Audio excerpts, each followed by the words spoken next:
Hello friends, welcome back to my channel वांगशन lovers. और आज मैं आपके साथ एक न्यू वांगशन एफएफ शेयर करने वाली हूँ जिसका नाम है प्रिजनर ऑफ लव। ये एक ओमेगा वर्स वांशियन फैन फिक्शन है जिसमें माफिया किंग लैन वांगजी और इनोसेंट सा बीइंग है जो कि एक ओमेगा है। तो चलिए हम आज का पार्ट ये शुरू करते हैं।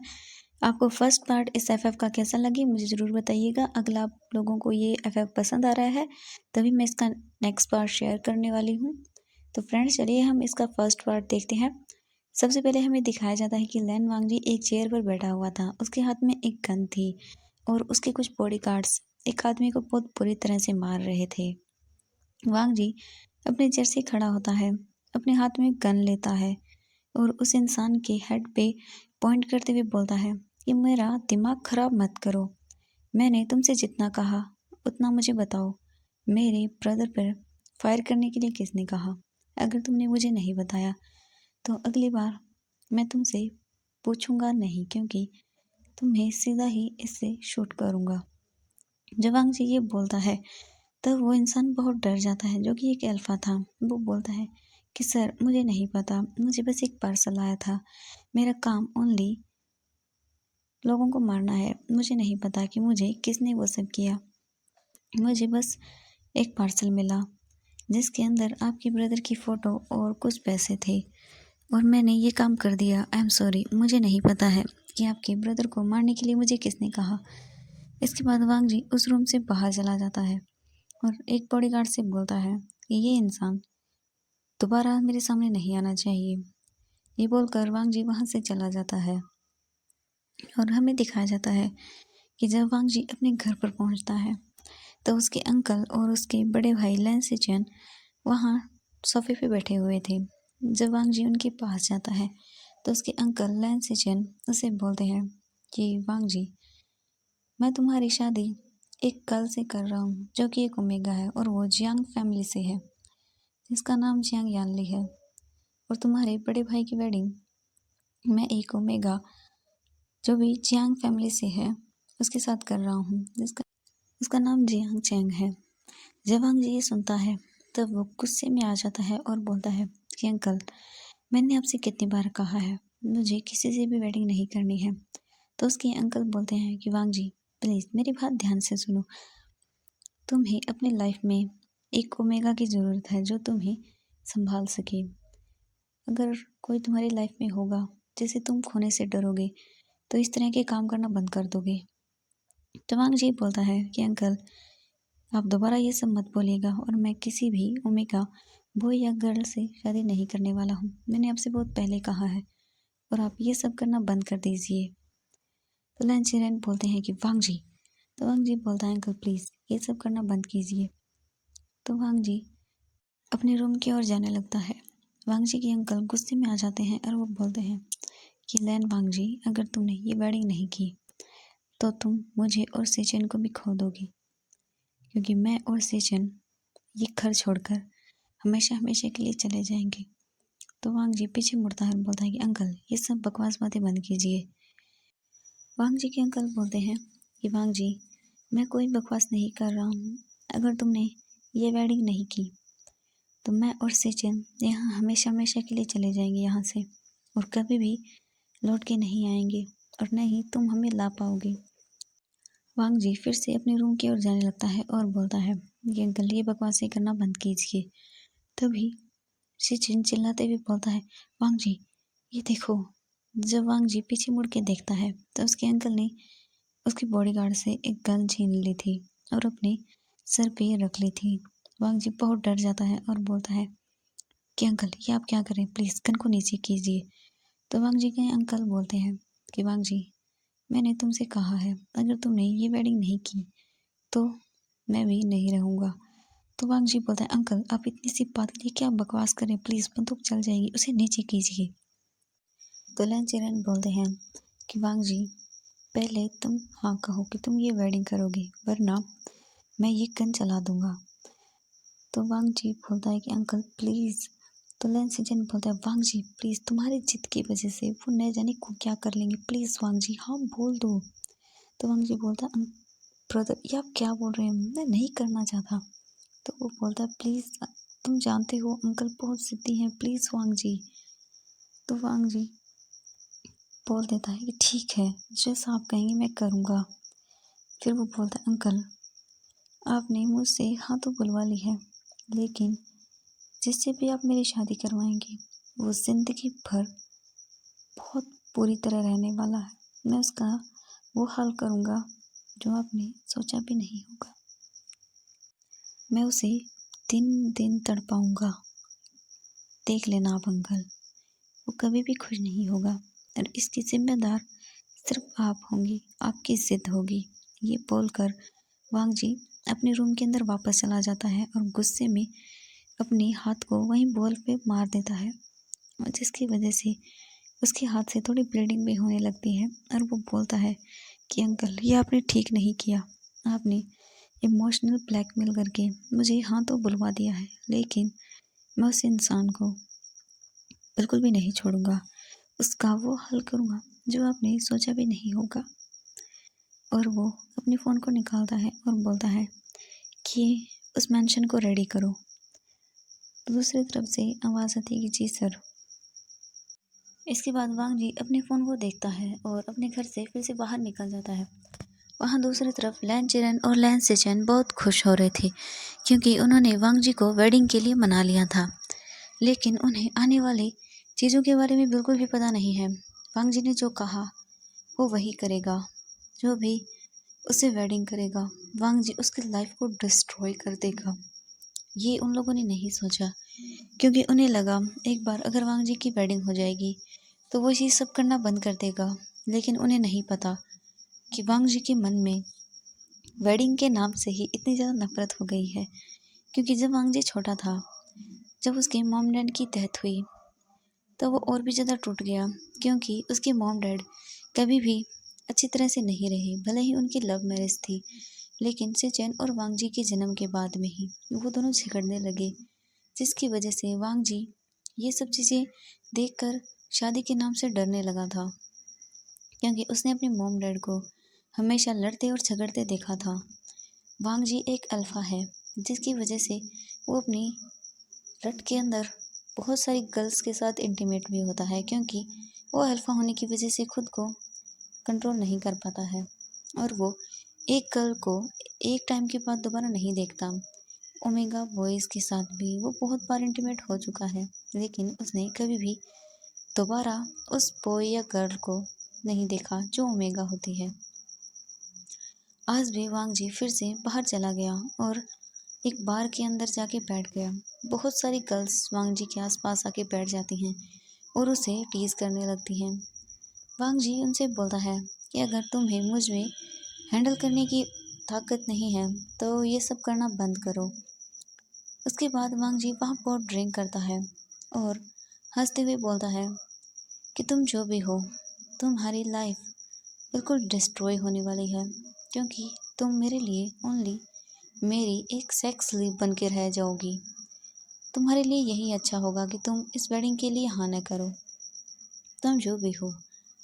और वहाँ दूसरी तरफ हमें दिखाया जाता है एक छोटा सा रूम, जिसके अंदर एक बॉय सो रहा था, जिसकी एज लगभग 20 साल है। वो अपनी गहरी नींद में था, तभी उसे अपनी चिक्स पे एक सॉफ्ट टच महसूस होता है। जब वो बॉय अपनी आंखें खोलता है तो उसके फेस के पास एक छोटा सा रैबिट था।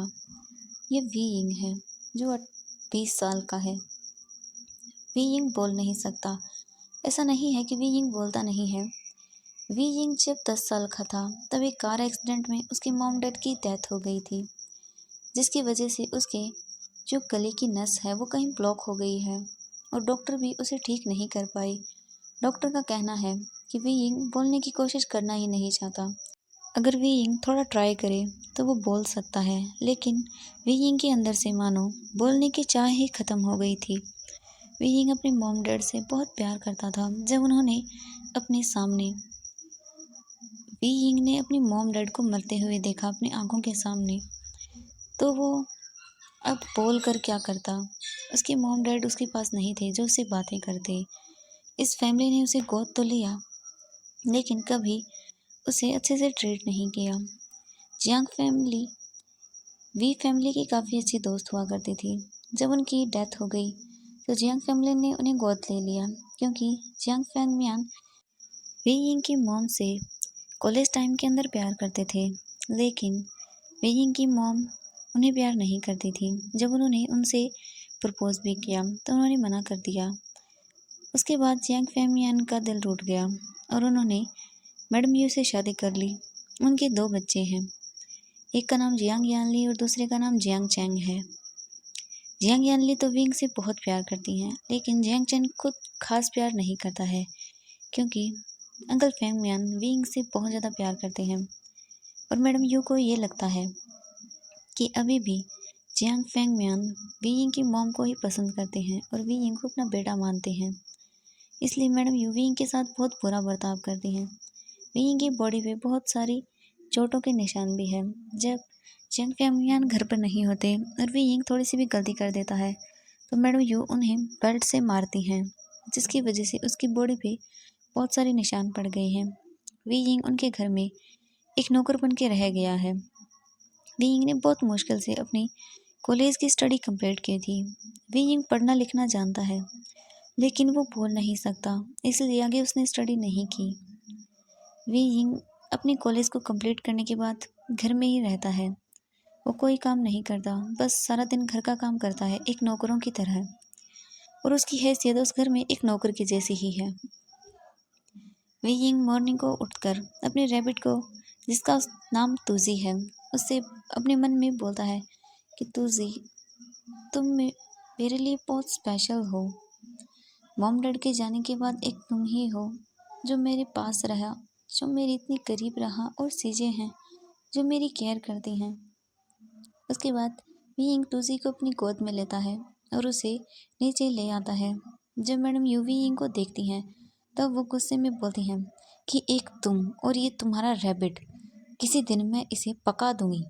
जब वी यिंग ये सुनता है तो उसकी आंखों में आंसू आ जाते हैं और वो अपने सिर को हिलाते हुए बोलता है अपने मन में कि प्लीज़ एक यही मेरे पास है, इसके साथ ऐसा मत कीजिएगा। वी यिंग तूजी को अपने आर्म्स के अंदर और भी ज़्यादा टाइटली होल्ड कर लेता है। इसके बाद मैडम यू बोलती हैं कि अब इसे नीचे रख दो और जाके काम करो। तो वी यिंग तूजी को नीचे रख देता है और जाके किचन में काम करने लगता है।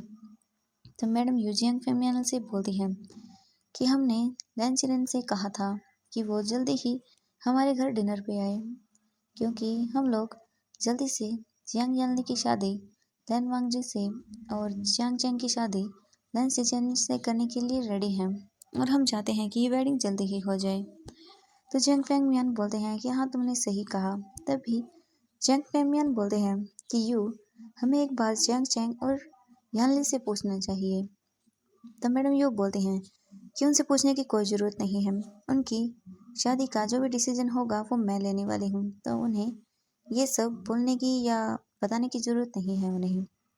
और वहाँ दूसरी तरफ जियांग चैंग बहुत खुश हो रहा था क्योंकि उसकी शादी बहुत ही अमीर फैमिली में होने वाली थी। ये नहीं था कि वो अमीर नहीं थे, लेकिन नंबर 1 रिच फैमिली से बिलोंग करते हैं, इसलिए जियांग चैन तो बहुत खुश हो गया था कि उसकी शादी इतनी बड़ी फैमिली में होने वाली है। जब मैडम यू और अंकल फैंगमियान वहाँ नीचे बैठे हुए थे, डिनर कर रहे थे, तभी उन्हें एक कॉल आता है, जिसे देख के वो बहुत स्माइल करने लगते हैं और कॉल को पिक करते हुए बोलते हैं कि हाँ चिरैन, क्या हुआ। तो दूसरी तरफ से लैन चिरैन बोलता है कि जियांग फैंगमियान, ये वेडिंग पक्की है और हम कल आपके घर डिनर पे आ रहे हैं। तो अंकल फैंगमियान बहुत खुश हो जाते हैं और बोलते हैं कि जी ज़रूर, हम आपका वेट करेंगे। तो अंकल फैंगमियान बोलते हैं जी, कल आपसे मुलाकात होगी इसी टाइम 8 बजे। तो वो बोलते हैं कि जी ठीक है। इसके बाद जियांग फैंगमियान अपने फ़ोन को पॉकेट में रखते हैं और बोलते हैं कि यूँ वो सब कल हमारे घर आ रहे हैं डिनर करने के लिए और हमारी दोनों बच्चों की वेडिंग के लिए। उनके दोनों बेटों ही ओमेगा थे और वी यिंग भी एक ओमेगा था। उसके बाद जियांग फैंगमियान बोलते हैं कि कल सब अच्छे से प्रिपेयर करना। मैडम यू वी यिंग को आवाज़ देती हैं और बोलती हैं कि यहाँ आओ तुम। वी यिंग जल्दी से वहाँ आता है और वहाँ अपने सिर को नीचे करके खड़ा हो जाता है। तो मैडम यू बोलती हैं कि कल हमारे घर में गेस्ट आने वाले हैं जियांग चैंग और यू की वेडिंग के लिए, तो कृपया करके तुम ये अपना गंदा सा चेहरा वहाँ मत लेके आना इतना ज़्यादा, और चुपचाप वो सारे काम करना जो मैं कहती हूँ, ठीक है? तो वी यिंग बोलता है कि जी मैडम यू। तो अंकल फेंग मियान बोलते हैं कि वी यिंग, तुम कल अच्छे से ड्रेसअप भी हो जाना। तो मैडम यू बोलती हैं कि इसकी कोई ज़रूरत नहीं है, ये ऐसे ही ठीक है। वी यिंग कुछ नहीं बोलता और वापस से किचन में चला जाता है और अपने मन में बोलता है कि मुझे इन सब की ज़रूरत नहीं है, मैं ऐसे ही ठीक हूँ। वी यिंग सारा काम करता है और फिर से अपने रैबिट को अपने हाथ में लेता है और गार्डन की ओर चला जाता है। वी यिंग गार्डन में अपने रैबिट के साथ खेलने लगता है और उसी के साथ पूरा टाइम वहाँ स्पेंड कर देता है। वी यिंग के हाथ में 2 रिंग थी, जिसमें से एक रिंग वहाँ नीचे गिर जाती है और वी यिंग ये बात ध्यान नहीं देता। इसके बाद वी यिंग देखता है कि शाम होने वाली है। वो अपने तुसी को अपने हाथ में लेता है और अपने रूम के अंदर छोड़ देता है और बोलता है कि तुसी, तुम यही रहना। अगर मैडम यू ने तुम्हें देखा कि तुम इधर उधर घूम रहे हो तो वो तुम्हें भी मुझसे दूर कर देंगी। इसके बाद वी यिंग जो है वो तुसी को अपने रूम में बंद करता है और नीचे आकर फिर से डिनर बनाने लगता है। और फिर वो अपने मन में सोचता है, क्या कभी उसकी भी किसी से वेडिंग होगी?